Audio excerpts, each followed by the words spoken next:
All right, so my number one is The Best Years of Our Lives from 1946, directed by William Wyler, starring Myrna Loy, Dana Andrews, Friedrich Mark, Teresa Wright. Quick logline from IMDb. Three World War II veterans, two of them traumatized or disabled, return home to the American Midwest to discover that they and their families have been irreparably changed. So we've been talking about the impact of war, just not on the soldiers and the men who were there, but sort of on everybody in society. And I think this movie is my number one because it sort of shows the full spectrum of the impact of war, not just on the people left behind, but also the people who came back and Mm-hmm. trying to reintegrate in society and trying to figure out who they are. But before I go any deeper, I know you had not watched this movie That's before. correct.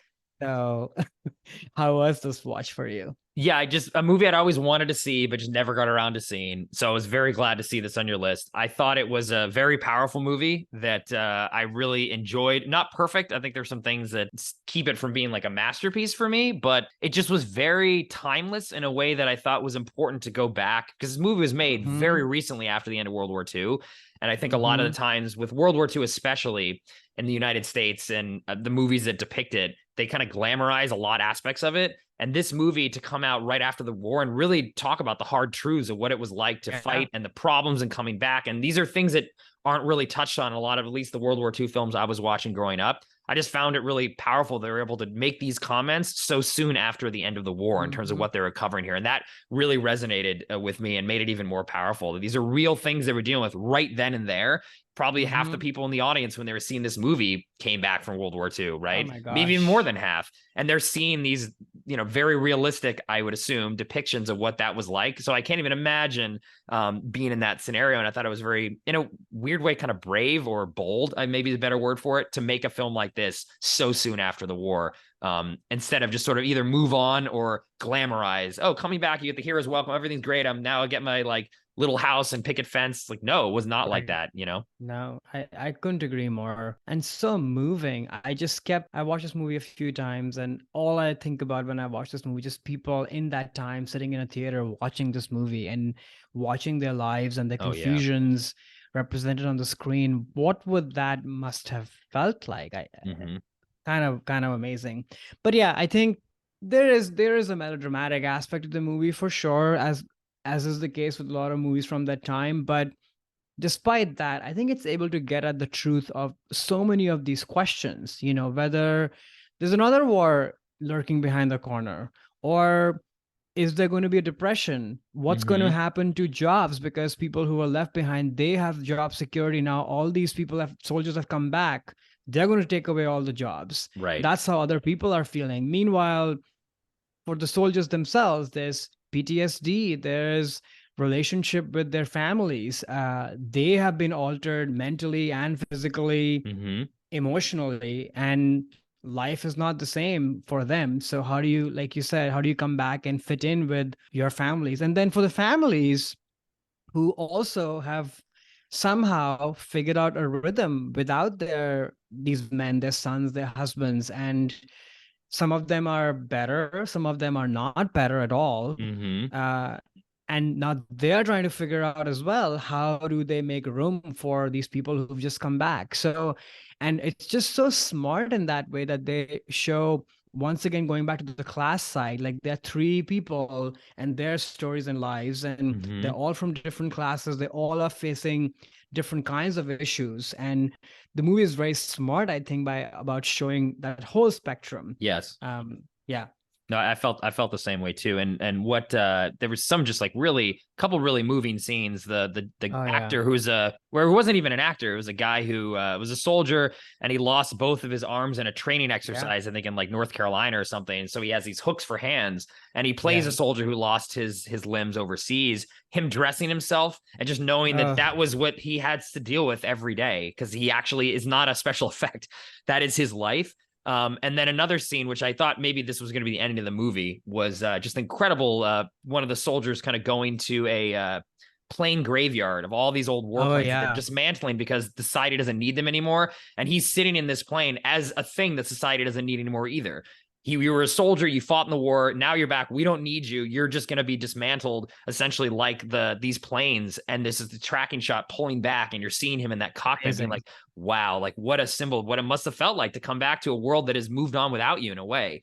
Yeah. And how can you fit back in? You can't go home again in every sense of the word. And society's basically saying, you know what, maybe don't even need you. Like we were dealing fine actually on the home front without you guys, and your purpose Yeah. was to fight, and now maybe you don't have a purpose anymore. Which is really, those two moments especially were like super powerful, that I think hold Super up even, powerful. you know, for any war. I'm sure this is something that veterans are dealing with. I couldn't agree more. And also the scene at the soda shop or the pharmacy, wherever Dana Andrews works, and one of the guys who shows up, who's a patron and is wearing an American flag, but Mm-hmm. is almost like poo-pooing and looking down upon the soldiers who've come back. And to your point, kind of vocalizing that we Yeah, don't really need you people, right. which is sort of the breaking point for Dana Andrews' character. Mm-hmm.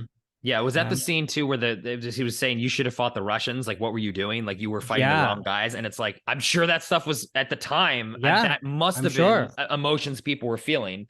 Yeah, When like you just going over there and defeat the Nazis, and now they're mad at you for not fighting the Russians, who were our allies the whole time and helped us win the war. Like, but again, I bet that was real, and that's what I yeah, love about this movie. I assume because it was made so soon afterwards, this is not whitewashing anything. This is real stuff that they were dealing with. yeah, I totally agree. And at least from my point of view, it's the movie's strength because it's rooted in family. Mm-hmm. It has this sort of extra layer to it that you immediately have an in on all these people's psyches and the problems that they're dealing with internally, but also in society at large, because you're now connected. You can see yourself in Myrna or the daughter or the son or everybody. Mm-hmm. Otherwise, if those were not there and it was just these three men coming back, that would be a very different movie if they were just wandering around on their own Right. and Right. trying to talk through what they're dealing with. But I think by grounding them in these family stories and community stories, it all just feels so real. This could be happening right now, Oh, actually. I'm sure it is, right? And Yeah.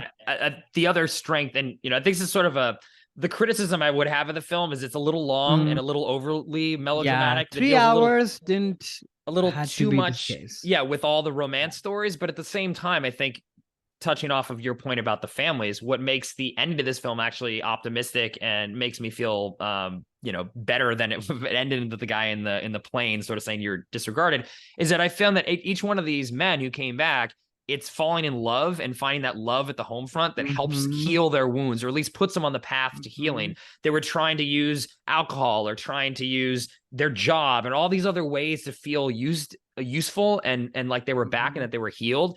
And this movie, each one of them, it's love that actually gets them through it, which just shows that it is about the people that care about you and your families and romantic partners, and that is the only thing, as horrific as war is, the antidote to war can be love. And that's what we need to show compassion to these folks coming back and try to be there for them and show them that love to help them through this. And whether they make it or not, like some people can't even get through the horrors of that. But I thought that was a really powerful ending too, having the wedding be at the end and each one of them finding love in a way that will help them hopefully in the future. So I thought that was really powerful, that I enjoyed about it too, despite the melodramatics of some of the Right. love stories. I'm like, oh, I'm glad they had this, because it definitely could have been a much darker film, even though it touches on a lot of very dark things.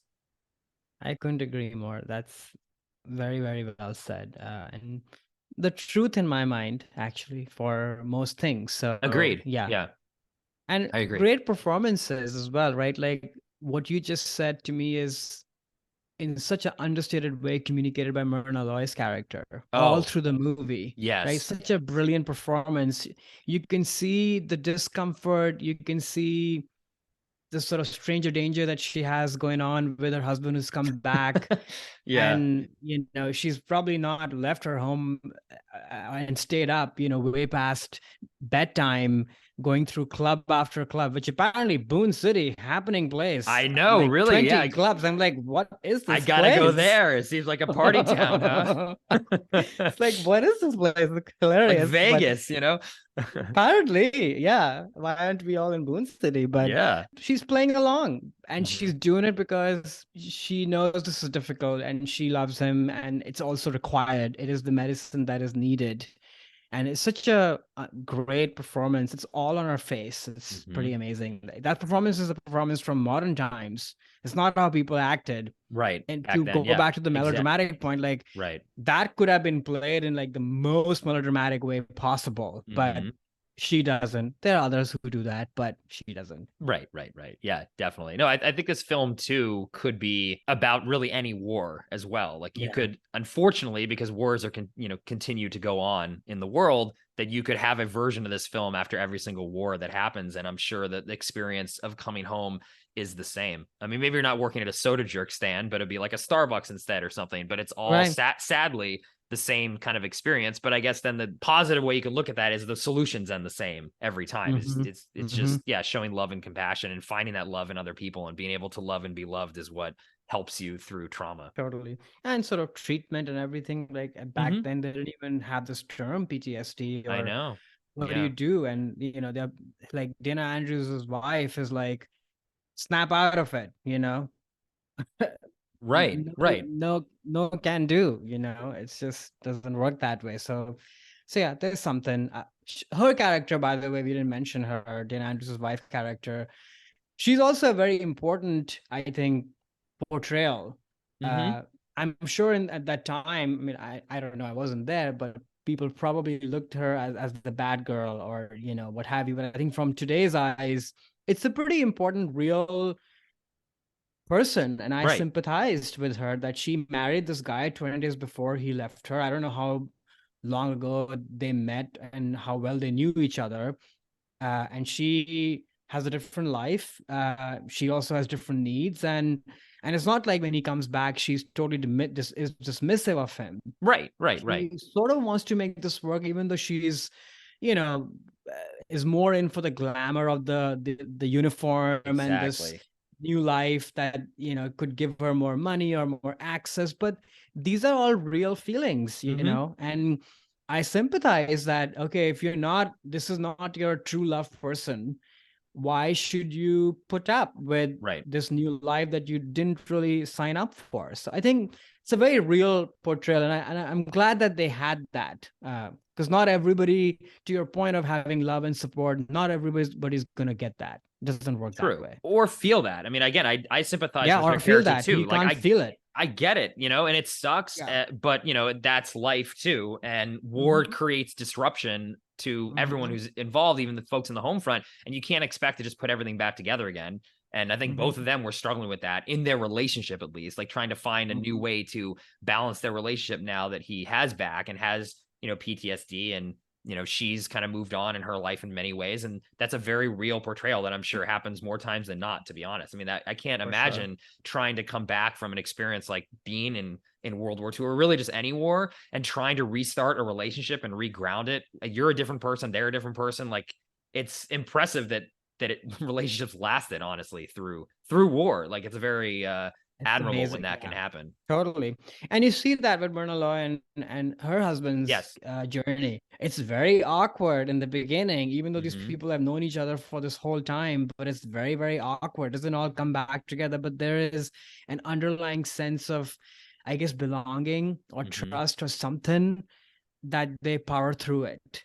And they come to a relatively good place, I think. Yeah, exactly. Yeah. So I'm very glad you put this this film, Best Years of Our Lives, on the list, because I wanted to watch it for a long time. Oscar-winning film from that year. Yeah. And it definitely held up to what I would expected it to be. Just a little, maybe it could have been like 20 minutes shorter. But I definitely recommend watching this film if folks haven't seen or heard of it. It's definitely feels modern in a lot of ways, because it's dealing with things that every war creates.